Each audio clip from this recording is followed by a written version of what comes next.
Hello everyone and welcome to today's session. आज का जो टॉपिक है उस पे हम बात करेंगे कि जब टीनेजर्स जो होते हैं वो ज्यादा सोशलाइज नहीं हो पाते, अकेले रहते हैं, इसके क्या रीजन हो सकते हैं और अगर कोई प्रॉब्लम है तो उसका क्या कोपिंग सॉल्यूशन हो सकता है, क्या स्ट्रैटेजीज हो सकती हैं जो टीनेजर्स या पेरेंट्स फॉलो कर सकते हैं जिससे जो टीनेजर्स होते हैं वो ज्यादा सोशलाइज हो सकते हैं। तो स्टार्ट करते हैं आज का टॉपिक। मैं अपना स्क्रीन शेयर कर रही हूँ। तो आज का जो टॉपिक है वो है teenager having no social life. ठीक है, बहुत बार ऐसा होता है कि पेरेंट्स को टेंशन होती है कि बच्चा अकेले दिन भर रहता है, किसी से बात नहीं करता, इसका कोई फ्रेंड नहीं है, पता नहीं इसके आगे साथ कैसे ये सरवाइव करेगा। बहुत सारी टेंशन्स होती हैं पेरेंट्स को। हो सकता है टीनेजर को भी हो सकता है उसके साथ कुछ ऐसे रीजंस हुए हों जिसकी वजह से वो अकेला रहता है या कोई प्रॉब्लम है। तो आज के टॉपिक पे जो हम बात करेंगे उसमें हम दो चीजें देखेंगे। पहले हम देखेंगे कि रीजंस क्या क्या क्या है, उसके बाद हम देखेंगे कि कोपिंग स्ट्रैटेजीज क्या हो सकती हैं जिसको यूज करके टीनेजर और ज्यादा सोशलाइज हो जाए। तो सबसे पहले स्टार्ट करते हैं रीजन से। 10 रीजंस। इसमें सबसे पहले जो आता है वो आता है सोशल एंजाइटी। मतलब जब बच्चा बाहर जा रहा है, किसी से मिल रहा है या किसी फंक्शन में, किसी इवेंट में, सोशल गैदरिंग में जा रहा है तो उसको एंजाइटी होने लगती है। किस वजह से? ये जो गैदरिंग है, जो इवेंट है, वो एक तरह का प्रेशर बना रही है। उसको लगता है कि मान लीजिए उसको जज किया जाएगा, हो सकता है उसके परसेप्शन को ना समझा जाए, हो सकता है इसकी बात उसकी बात का गलत इंटरप्रिटेशन किया जाए। बहुत सारी चीजें होती हैं। तो उसको क्या होने लगती है, सोशल एंजाइटी होने लगती है और उसको लगता है कि मुझे अकेले रहना ज्यादा सही है बजाय कि मैं बाहर जाऊं। तो ये पहला रीजन है। सेकेंड रीजन जो होता है वो आता है शाइनेस या फिर इंट्रोवर्जन। कुछ बच्चे जो होते हैं वो शाय होते हैं या इंट्रोवर्ट होते हैं। मतलब उनको नेचुरली ये चीज होती है कि मुझे ज्यादा बात नहीं करनी है, मुझे बहुत सारे लोगों से नहीं मिलना है। या फिर जब शाय होते हैं, अगर कोई बच्चा शाय है या अगर कोई पर्सन शाय है तो वो क्या करता है, वो जल्दी इजीली मिक्सअप नहीं हो पाता, उसको बहुत टाइम लगता है। जब उसको लगता है कि ये पर्सन मेरी चीजों को समझ रहा है तब वो धीरे धीरे करके ओपन अप होता है। बट स्टिल वो एक बाउंड्री रखता है अपने चारों ओर, जिस बाउंड्री से आगे चल के वो कम्युनिकेट नहीं करता। तो वो एक गैप बना के रखता है कि अगला पर्सन मेरी लाइफ में इस लिमिट तक एंटर कर सकता है, उसके बाद नहीं। उसको पसंद नहीं है अगर पर्सन इंट्रोवर्ट है। हो सकता है वो 2-3 लोगों से ही बात करे बट इससे ज्यादा उसको जो इंटरेस्ट होता है बातचीत करने में वो नहीं होता। थर्ड पॉइंट जो आता है वो आता है new in the area, new to the area. हो सकता है आपने कहीं से, आप कहीं और से आए हो, आपने शिफ्ट किया हो। कभी कभी क्या होता है कि क्लास चेंज हो गई है या फिर स्कूल चेंज हो गया है या फिर ग्रुप्स चेंज हो गए हैं। अब बच्चे को उस ग्रुप में, उस स्कूल में, उस क्लास में एडजस्ट होने में टाइम लगता है।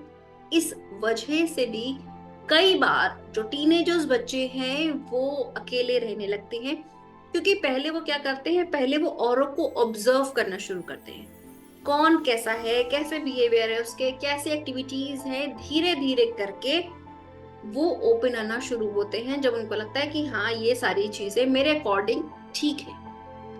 फोर्थ पॉइंट जो आता है वो आता है लैक ऑफ कॉन्फिडेंस। हम में बात करने का कॉन्फिडेंस नहीं है अगर हमारे अंदर, तो हम ऑब्वियस सी बात है कि हम किसी से कम्युनिकेट नहीं करेंगे। सेम चीज टीनेजर्स के साथ होती है। टीनेजर के साथ भी यही है कि जब उसके अंदर सेल्फ कॉन्फिडेंस नहीं रहता, उसको लगता है कि अगर उसने कुछ बोला और वो गलत हो गया, या उसने मान लीजिए इंग्लिश के उसमें बहुत सारे आते हैं कॉन्फिडेंस के उस पे, कि मान लीजिए आप इंग्लिश बोल रहे हैं और आपका जो सेंटेंस फॉर्मिंग है वो अप टू द मार्क नहीं है। ठीक है, आपके जो वर्ड्स यूज कर रहे हैं वो अप टू द मार्क नहीं है, grammar up to the mark नहीं, कोई भी चीज। अब आपको क्या लग रहा है, अगर मैंने इंग्लिश बोली और गलत हो गई तो क्या होगा, अलग अगर मैं अटक गया तो क्या होगा, या फिर अगर मैं किसी एक्टिविटी में हूं और मैंने अच्छे से पार्टिसिपेट नहीं किया तो क्या होगा। बहुत सारी ऐसी चीजें हैं जिस वजह से बच्चे का जो सेल्फ कॉन्फिडेंस है वो कम हो जाता है, और वो क्या करता है, वो औरों से इंटरेक्ट करना कम कर देता है, अकेले रहने लगता है। तो ये आता है lack of confidence. Fifth point जो आता है बुलिंग और एक्सक्लूजन। हो सकता है पास्ट में उसके साथ किसी ने बुली किया हो उसको, या उसके साथ कुछ ऐसी सिचुएशन हुई हो जिसकी वजह से अब उसके अंदर डर बैठ गया है। इस वजह से भी कई बार जो होते हैं वो बच्चे औरों के साथ में मिक्सअप नहीं होते, उनको लगता है कि नहीं ठीक है, बाहर जाऊंगा, किसी से बात करूंगा और कोई ऐसा मिल गया, किसी ने बुली कर दिया या कुछ हो गया मेरे साथ में, तो क्या होगा, इससे बेटर है कि आप अकेले रहें, घर में रहें, किसी से ज्यादा बातचीत ना करें। सिक्स पॉइंट जो होता है वो आता है ओवरली क्रिटिकल पेरेंट्स। कई बार पेरेंट्स की वजह से भी बच्चे अकेले रहते हैं, बिकॉज पेरेंट्स क्या है, उसको कहीं जाने नहीं दे रहे। अरे बहुत तेज धूप है बाहर मत जाओ, अरे बहुत तेज हवा है बाहर मत जाओ, बहुत धूल है बाहर मत जाओ, बहुत ठंड है बाहर मत जाओ, अरे ये हो जाएगा, अरे वो हो जाएगा, ये ब्ला ब्ला। इससे क्या हो रहा है, आप बच्चे को बाहर ही नहीं जाने दे रहे, आप एक्सपोजर उसको फील ही नहीं करने दे रहे हैं, उसको फ्रेंड्स बनाने ही नहीं दे रहे हैं। इससे क्या हो रहा है, अगेन आपकी वजह से उसके अंदर एक लोनलीनेस आ रही है। भले ही आपने उसको बहुत सारे गैजेट्स दे दिए, बजे भले ही आप उसके साथ में बहुत ज्यादा प्रेजेंट है, या कह मान लीजिए 24/7 प्रेजेंट है, बट स्टिल आपके बच्चे को एक फ्रेंड की जरूरत होती है, एक ग्रुप की जरूरत होती है। उसको जब वो अपने साथ के लोगों के साथ में जो एक्टिविटीज कर सकता है या जो थॉट प्रोसेसिंग शेयर कर सकता है, वो पेरेंट्स के साथ में कम कर सकता है। तो उसको एक्सपोजर देना जरूरी है। जब वो धूल मिट्टी सर्दी जुकाम हर चीज से जाएगा, पहली चीज तो वो अदर बैक्टीरियाज का यूज टू हो जाएगा। नहीं तो फिर क्या होगा, अगर वो घर में ही रहता है तो घर में जितने बैक्टीरिया होते हैं वो उसका यूज टू रहता है, उसकी बॉडी उससे इम्यून रहती है। बट जैसे ही वो बाहर जाएगा वो बीमार पड़ने लग जाएगा, और इस वजह से हमको क्या लगता है कि अरे बाहर जाता है बीमार पड़ता है, नहीं, आप उसको थोड़ा सा बीमार पड़ने दीजिए। जब वो बार बार डेली बेसिस पे जाएगा वो उस चीज से भी इम्यून हो जाएगा, उसकी बॉडी उस चीज के लिए यूज टू हो जाएगी। इससे क्या होगा, वो और स्ट्रांग होगा इंटरनली। तो बहुत बार पेरेंट्स की वजह से भी बच्चे अकेले रहते हैं। सेवेंथ पॉइंट जो आता है फोकस ऑन एकेडमिक्स और एक्स्ट्रा करिकुलर्स। जरूरी नहीं है बच्चे के साथ में कुछ प्रॉब्लम हो सकता है बच्चे का इतना ज्यादा फोकस अपनी स्टडीज पे है या उसकी एक्स्ट्रा करिकुलम एक्टिविटीज पे है कि वो और कहीं पर फोकस डालना ही नहीं चाहता। इसलिए ये होता है कि जब हम कोई एक्टिविटी करते हैं और जब हम पढ़ाई पे बहुत ज्यादा फोकस करते हैं तो हमारे अंदर ये चीज आ जाती है कि मेरा जो टाइम है पूरा, मेरे को अपना टाइम अपनी पढ़ाई पे देना है या अपनी एक्टिविटी पे देना है, मेरे पास औरों से बात करने का टाइम नहीं है, इधर उधर घूमने का टाइम नहीं है। तो जैसे आपने देखा होगा, अगर कोई बच्चा किसी उसकी तैयारी कर रहा है, मान लीजिए किसी एग्जाम्स की तैयारी कर रहा है, तो वो पूरा फोकस अपना वहीं डालता है, बजाय इसके कि वो इधर घूम रहा है उधर घूम रहा है किसी भी चीज के लिए। तो हो सकता है वो स्टडीज के लिए या एक्स्ट्रा करिकुलम के लिए इतना ज्यादा डेडिकेटेड है, इतना ज्यादा फोकस्ड है। सेवेंथ पॉइंट जो आता है, सॉरी, एट्थ पॉइंट जो आता है वो आता है लर्निंग डिफरेंसेस। हो सकता है बच्चा अलग अलग चीजें सीखना चाह रहा हो सकता है उसके घर में कुछ डिफरेंसेस हो सकता है वो बहुत सारी चीजों पे फोकस कर रहा हो, लेकिन इस वजह से भी वो अपने आप को अकेला फील कर रहा है। नई नई चीजें ट्राई करना, डिफरेंसेस जो हैं पेरेंट्स के साथ में अगर डिफरेंसेस हैं या फिर पेरेंट्स के आपस में डिफरेंसेस हैं, बहुत बार ऐसी चीजें होती हैं, अलग अलग चीजें हो रही हैं, तो हमको हर एक को मैनेज करके चलना है। इसलिए भी हम कई बार सोशलाइज नहीं हो पा रहे, कई बार अपना टाइम और जगहों पर नहीं दे पा रहे, क्योंकि हमारा फोकस हमको सब जगह मेंटेन करके चलना है। 9th पॉइंट जो आता है वो आता है डिप्रेशन और एंजाइटी। हो सकता है बच्चे का इतना ज्यादा उसके ऊपर प्रेशर है, इतना ज्यादा उसके ऊपर स्ट्रेस है, वो डिप्रेशन में है, उसको एंजाइटी फील हो रही है, बहुत ज्यादा परेशान है, कुछ थॉट्स हैं वो एक कसेट बेसिस पे चलते जा रहे हैं बार बार बार बार, और उसकी वजह से उसके अंदर नेगेटिविटी आ रही है। इस वजह से भी कई बार बच्चे अकेले रहना पसंद करते हैं, बिकॉज वो आसपास खुशी को इंजॉय नहीं कर पाते, इसलिए वो अकेले रहते हैं। 10th पॉइंट जो आता है, जो लास्ट आता है, फोकस ऑन ऑनलाइन रिलेशनशिप्स। कुछ टीनेजर्स ऐसे होते हैं जिनको लगता है कि नहीं, जो ऑनलाइन है वो ज्यादा सही है, बजाय इसके कि आप किसी से मिले बाहर जाके, अपने फ्रेंड्स के साथ मिले, अपने फ्रेंड्स के साथ कई एक्टिविटीज करें। लेकिन उनको लगता है कि अगर मैं ऑनलाइन रहता हूँ या ऑनलाइन रहती हूँ तो जो ऑनलाइन फ्रेंड्स हैं उनके साथ ऑनलाइन एक्टिविटी करना ज्यादा सही है, बाहर क्यों जाना है जब हम ये चीज कर सकते हैं। तो ये जो 10 रीजंस थे जिस वजह से जो टीनेजर्स होते हैं उनकी कभी कभी कोई सोशल लाइफ नहीं होती है। अब इसके लिए स्ट्रैटेजीज क्या क्या हो सकती हैं, आइए देखते हैं।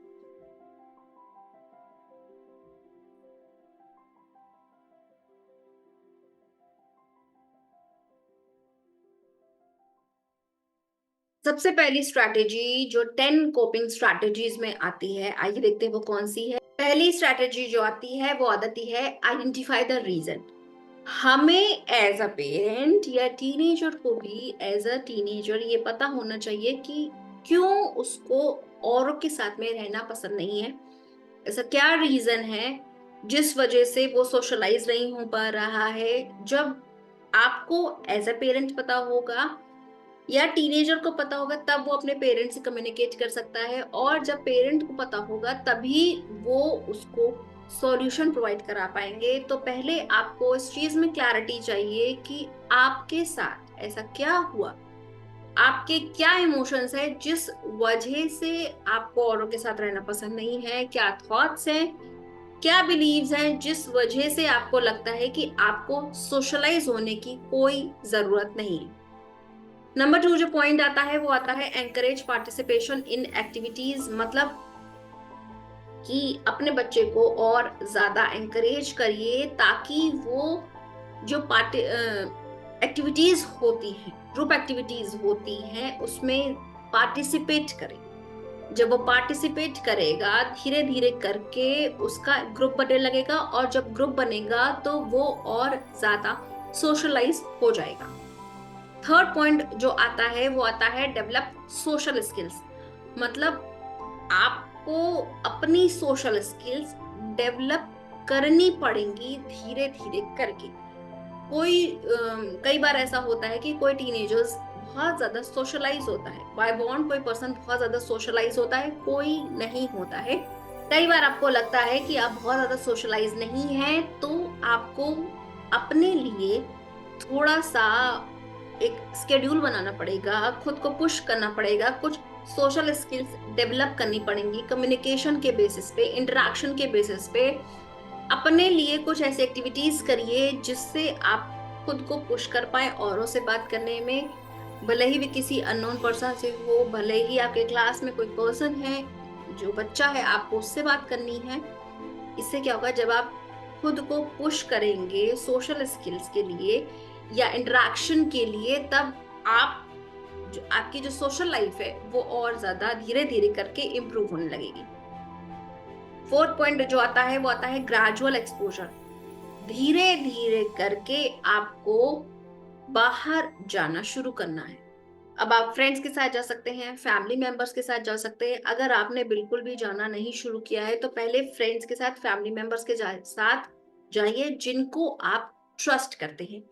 जब आप धीरे धीरे करके जाना शुरू करेंगे, पहले ऐसा करिए कि पहले आप फैमिली के साथ जाइए, फैमिली के साथ आपने पूरा दिन स्पेंड किया, उसके बाद क्या करिए, फ्रेंड्स के साथ जाइए, उनके साथ दिन स्पेंड किया, धीरे धीरे क्या करिए कि आप आधा टाइम फैमिली के साथ रहिए, आधा टाइम फ्रेंड्स के साथ रहिए, धीरे धीरे करके स्विच करते रहिए। और उसके बाद क्या करिए कि फैमिली और फ्रेंड्स को कम करते रहिए और नई जगह पे जाना शुरू करिए, नए लोगों से मिलना शुरू करिए, नई एक्टिविटीज करना शुरू करिए।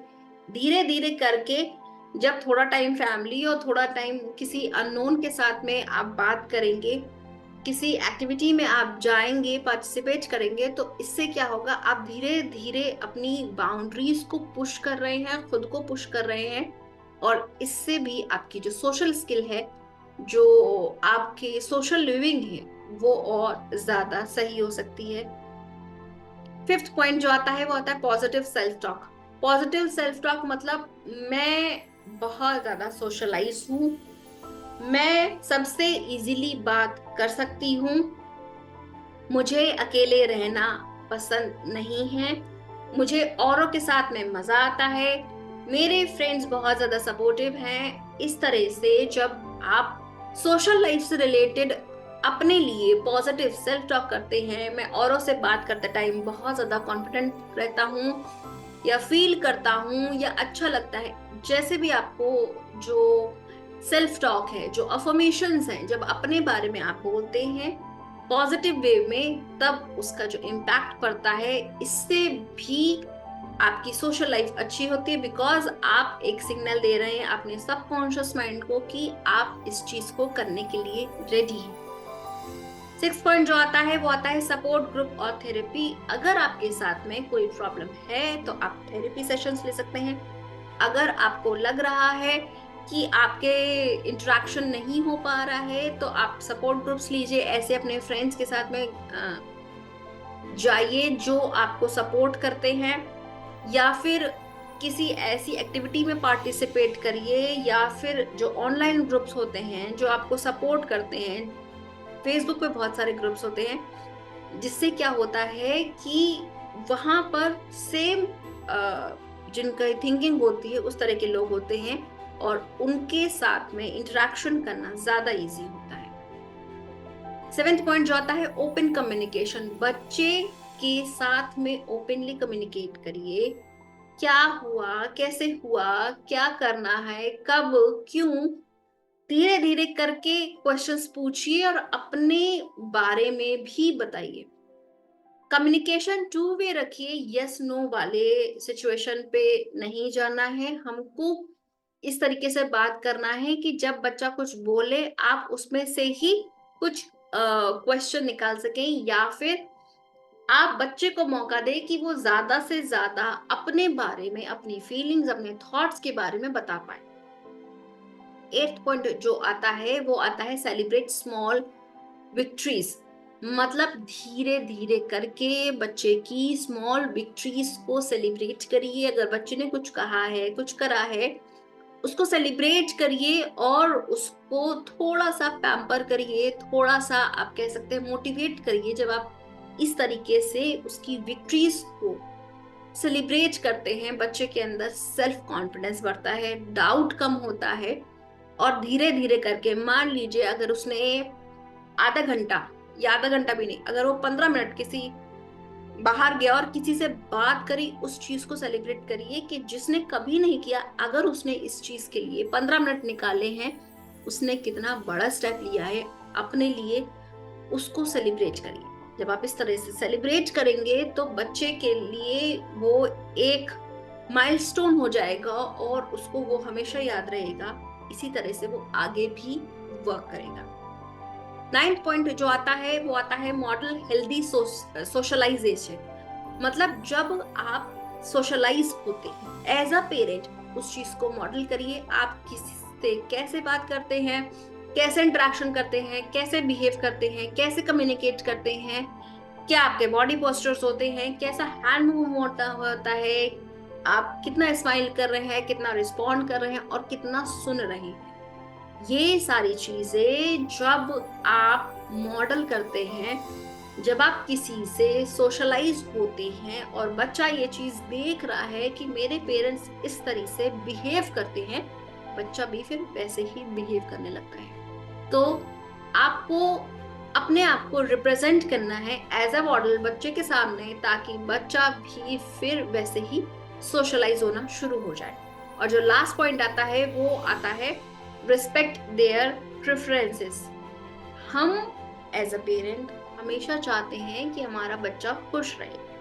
हमको लगता है कि बच्चा जब सबके साथ में रहेगा तो खुश रहेगा, उसके फ्रेंड्स होंगे, वो बाहर जाएगा थोड़ा सा, हमेशा घर में बंद नहीं रहेगा, इससे मिलेगा उससे मिलेगा, इतनी एक्टिविटीज करेगा तो वो खुश रहेगा।